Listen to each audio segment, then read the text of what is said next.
Hello student, আমি Subhajit BNG ম্যাথে তোমাদের স্বাগত জানাই। তো দেখো, তোমাদের যে কেমিস্ট্রির যে সাজেশন ব্যাচ আমি চালাচ্ছি কয়েকদিন ধরে, তোমাদের যে সাজেশনের ভিডিওটা দিচ্ছি বিভিন্ন তোমার হচ্ছে চ্যাপ্টারের ওপর। তো তোমাদের 3টে চ্যাপ্টারের সাজেশন দিয়ে দিচ্ছি কেমিস্ট্রি। এটা দেখতে পাচ্ছ কি, এটা হচ্ছে ফুয়েল অ্যান্ড লুব্রিক্যান্টের ওপর তোমাদের কিছু সাজেশন বা কিছু ইম্পর্টেন্ট কোশ্চেন যেগুলো নিয়ে এসছে। আশা করি এর ভেতর থেকে কোশ্চেন দেবে, তোমাদের পরীক্ষা খুব সামনে, সেই জন্য যা কোশ্চেন দেবো যখন দেবো এগুলোর আনসার ছোট করে রেডি করবে এবং এইগুলো কিন্তু করে যাবে। আশা করি এর ভেতর থেকেই কোশ্চেন দেবে। চলো বেশি কথা না বলে তোমাদের কোশ্চেনগুলো দেখিয়ে দিই কি কি তোমাদের জন্য ইম্পর্টেন্ট আছে এবারকার পরীক্ষার জন্য। দেখো, প্রথমে দেখতে পাচ্ছ ক্লাসিফিকেশন অফ ফুয়েল। তো ক্লাসিফিকেশন অফ ফুয়েল বলতে তোমাদের ফুয়েল কয় প্রকার, তারপরে হচ্ছে তার মধ্যে ভাগ, তার মধ্যে যার যার হচ্ছে নামগুলো আছে। ধরো সাপোজ বললাম হচ্ছে সলিড, লিকুইড, হ্যান ত্যান, তারপরে হচ্ছে তোমার গ্যাস। তো এর মধ্যে কি কি আছে, এর থেকে আবার সলিডের মধ্যে কি কি পড়ে, তার মধ্যে লিকুইডের মধ্যে কি কি পড়ে, তার মধ্যে গ্যাসেসের মধ্যে কি কি পড়ে, তারপরে হচ্ছে লাস্ট যেগুলো তুমি নামগুলো লিখলে তার হচ্ছে তাপন মূল্য কত, ক্যালোরিফিক ভ্যালু কত। জাস্ট এরকম তুমি হচ্ছে গ্রাফ করে নোট টেকিং করে তুমি করতে পারো, অথবা তুমি হচ্ছে এরকম ডেসক্রিপটিভে লিখতেও পারো, এটা দুভাবেই করা যাবে। তারপরে আসছে what is calorific value of fuel. বলছে এই যে ফুয়েলের ক্যালোরিফিক ভ্যালুর কথা এখানে বললাম সেটা কি জিনিস, আর তোমার হচ্ছে গ্রস ক্যালোরিফিক ভ্যালু আর নেট ক্যালোরিফিক ভ্যালু কি জিনিস সেটা এখানে জানতে চাইছি, এক্সপ্লেন করতে বলেছে। তারপর নেক্সট কোশ্চেন হচ্ছে explain approximate analysis and with formula. বলছে অ্যাপ্রক্স অ্যানালাইসিস জিনিসটা কি এবং কোন কোন ফর্মুলায় কি কি চেক হয় সেগুলো এখানে জানতে চাইছে। তারপরে বলেছে নকিং কি জিনিস, নকিং জিনিসটা কি, আর অ্যান্টি নকিং কম্পাউন্ড বা এজেন্ট কি, অ্যান্টি নকিং এজেন্ট হিসেবে কি কাজ করে। নকিং জিনিসটা আসলে কি, যে ইঞ্জিনের একটা শব্দ, সেই জিনিসটা কখন হয়, কেন হয়, এবং এটা ঠেকাতে গেলে আমাদের পেট্রোল বা ডিজেলের সাথে বা পেট্রোলের সাথে কি অ্যাড করতে হবে, সেই ব্যাপারটা হচ্ছে এই নকিং এবং অ্যান্টি নকিং এজেন্ট। তারপরে আসছে কি 5 নম্বরে দেখতে পাচ্ছ তোমরা, what do you understand by octane number আর সিটেন নাম্বার। এই অকটেন নাম্বার সিটেন নাম্বার জিনিসটা কি, তেলের অকটেন নাম্বার কি জিনিস, সিটেন নাম্বার কি জিনিস, এবং একে কত থেকে কত সংখ্যা দ্বারা রিপ্রেজেন্ট করা হয়, 0 মানে কত, 100 মানে কত,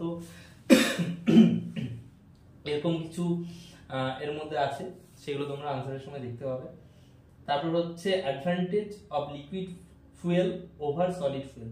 বলছে যে সলিড ফুয়েলের তুলনায় লিকুইড ফুয়েলের অ্যাডভান্টেজটা কি।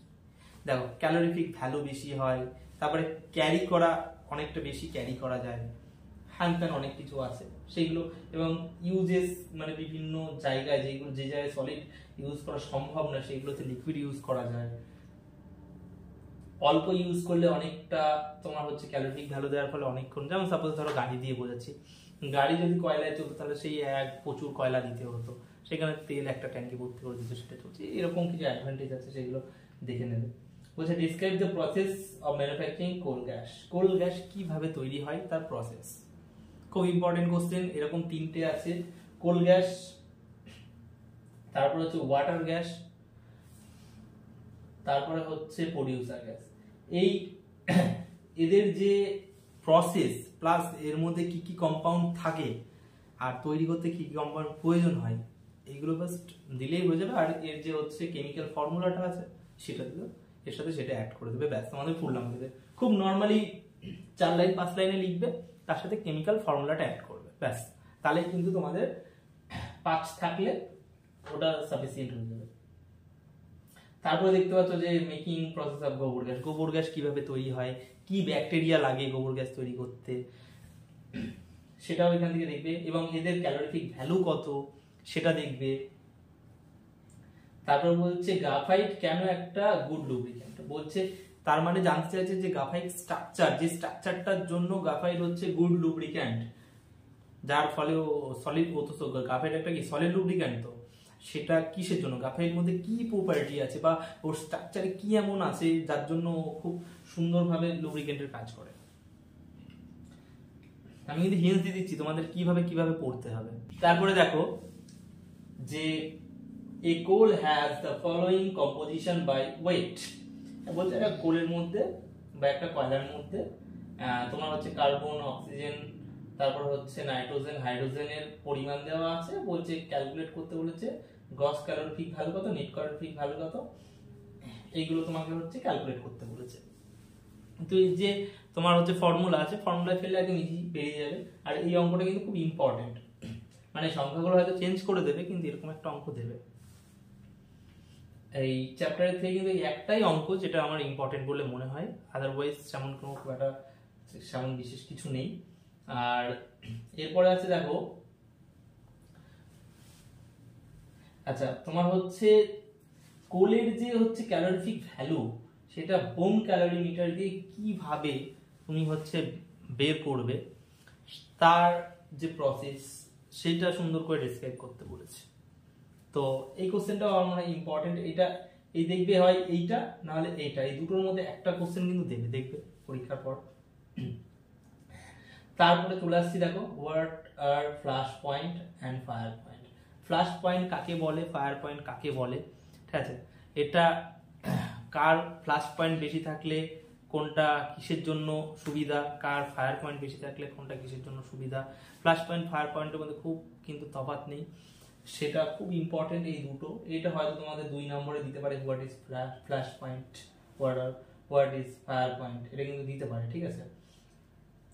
আর সেম ভাবে একই ভাবে যে কোল্ড পয়েন্ট আর হচ্ছে পোর পয়েন্ট কাকে বলে দেখে নেবে। এই দুটোর ভেতর থেকে আশা করি 2 নম্বর হয়তো পেতে পারো, এইটা এই ফ্ল্যাশ পয়েন্ট, ফায়ার পয়েন্ট আর এই যে পোর পয়েন্ট আর হচ্ছে কোল্ড পয়েন্ট থেকে। আমার মনে হয় এখান থেকে 2 নম্বর তোমরা পাবে এই চারটির মধ্যে থেকে। আর classify the lubricant with example, হচ্ছে আমাদের যে লুব্রিক্যান্ট গুলো আছে কত প্রকার হয়, যেমন সলিড, সেমি সলিড, লিকুইড। তো তারপর আরেকটা হয় সিনথেটিক লুব্রিক্যান্ট হয়, মানে যেটা হচ্ছে আর্টিফিশিয়াল তৈরি করা হয়। তো সেখান থেকে তাদের হচ্ছে এক্সাম্পল, মানে সলিড কি আছে, সেমি সলিড, যেমন সলিড হচ্ছে গ্রাফাইট, তারপরে সেমি সলিড কি বলে, সেমি সলিড হচ্ছে গ্রিস, তারপরে হচ্ছে তোমার লিকুইড আছে কিছু, তার মধ্যে হচ্ছে তোমার যে সিনথেটিক আছে। এইগুলোর নাম বেশি না, দুটো দুটো করে মনে রাখবে, দুটো দুটো করে নাম। এবং তাদের ক্লাসিফাই যে বললাম একটা এরকম ছক করবে, ছক বলতে কি, এরকম প্রথম হচ্ছে লুব্রিক্যান্ট লিখলে, তারপর সেখান থেকে লিখলে একদিকে হচ্ছে সলিড, তারপর মিডিল লিখলে তোমার হচ্ছে লিকুইড, আর একদিকে লিখলে হচ্ছে সেমি সলিড। দিয়ে সেখান থেকে আবার একটা দাগ টেনে উদাহরণ দিলে, ব্যাকেটে উদাহরণ দিলে, ব্যাকেটে উদাহরণ দিলে হয়ে গেল, লেখার কিছু নেই। ব্যাস এই 16টাই কোশ্চেন আমার মনে হচ্ছে তোমাদের জন্য ইম্পর্টেন্ট এই চ্যাপ্টার থেকে। আশা করি এগুলো করলেই, আমার মনে হয় না এই চ্যাপ্টার থেকে আর বিশেষ কোনো কোশ্চেন তোমাদের ইম্পর্টেন্ট আছে। তো এই কটা কোশ্চেন করে যাবে, আশা করি এর ভেতর থেকে চ্যাপ্টারটা ক্লিয়ার হয়ে যাবে। আর কোশ্চেন আমি আবারও বলছি বারবার, কোশ্চেন কিন্তু কোশ্চেনের যে আনসার সেটা কিন্তু ছোট করার চেষ্টা করবে, বেশি বড় করার চেষ্টা করবে না। পরীক্ষা দিতে যাবে দেখবে ওখানে খাতাটা ছোট, সেই খাতাটা আমাদের এত বড় খাতা হয় না, খাতার সাইজটা একটু ছোট হয়। ওই পেজের 1 পেজের বেশি কিন্তু একটা কোশ্চেনও লিখবে না, ওই পেজের 1 পেজ। কারণ তোমাদের কিন্তু স্ট্যান্ডার্ডিটি মেনটেন করতে হবে, মেন মেন জিনিসগুলো তুমি যদি ওখানে ইনক্লুড করো তাহলে কিন্তু তোমাদের নাম্বারটা ভালো ক্যারি হবে। তো তোমাদের জন্য আর একটা খবর আছে যে আমাদের এটা তো পলিটেকনিকের চ্যানেল, তো এর সাথে সাথে আমাদের যে স্যাররা আছেন ওনারা চাকরি ব্যাচের জন্য পড়ায়। তো এইটা তো পলিটেকনিকের চ্যানেল, এই চ্যানেলে এসআই বা ডাব্লিউবিপি বা জিডি বা রেলওয়ে বা এসএসসির জন্য তো এখানে পড়ানো সম্ভব না। তো তার জন্য তোমাদের আমি গ্রুপে জিজ্ঞাসা করেছিলাম, সেখান থেকে তোমরা বললে এই চ্যানেলে দিলে অসুবিধা হবে, বেশি অনেকটাই ভোট ওইদিকে পড়েছিল, সেই জন্য তোমাদের একটা নতুন চ্যানেল খুলে সেখানে আমরা এই ভিডিওগুলো আপলোড দিচ্ছি। তো সেই চ্যানেলের লিঙ্ক আমরা ভিডিওতে দিয়ে দেবো, ডিসক্রিপশনে থাকবে, সেখান থেকে গিয়ে তোমরা চ্যানেলটা দেখে আসতে পারো। একদম নতুন চ্যানেল, তোমাদের যারা ভবিষ্যতে যেই দেবে ভাবছো, যেই বলতে জয়েন্ট এন্ট্রান্স না, কিন্তু জুনিয়র ইঞ্জিনিয়ারিং, যে এসএসসি যেই বা হচ্ছে পিএসসি যেই, কেন্দ্র সরকার, মানে পিএসসি যেই বলতে আমরা স্টেট লেভেলের বলছি, আর এসএসসি বলতে তোমার সেন্ট্রাল লেভেলের বলছি, বা রেলওয়ে, তাদের জন্য কিন্তু খুব ইম্পর্টেন্ট। কারণ তোমাকে টেকনিক্যাল এবিলিটি চেক করার আগে কিন্তু তোমাদের কিন্তু নন টেকনিক্যাল এবিলিটি চেক করবে, সেখানে কিন্তু 100 নম্বরের পরীক্ষা হবে যে নন টেকনিক্যালের উপর। পিএসসিতে বাদ, পিএসসির ব্যাপারটা আলাদা, পিএসসিতে শুধু টেকনিক্যালি হয়। তো সেই জন্য কিন্তু তোমাদের টেকনিক্যালের সাথে সাথে কিন্তু নন টেকনিক্যাল ব্যাপারটাও কিন্তু তোমাদের জানা থাকতে হবে। সেই কথা মাথায় রেখে একটা নতুন চ্যানেল করেছি, যেখানে তোমার হচ্ছে ম্যাথ, ইংলিশ, সায়েন্স, আর জিকে জিআই সমস্ত কিছু করানো হবে। তো তোমরা কিন্তু অবশ্যই চ্যানেলটা ঘুরে আসবে, আমাদের ডিসক্রিপশনে তার লিঙ্ক দেওয়া থাকলো। Thank you.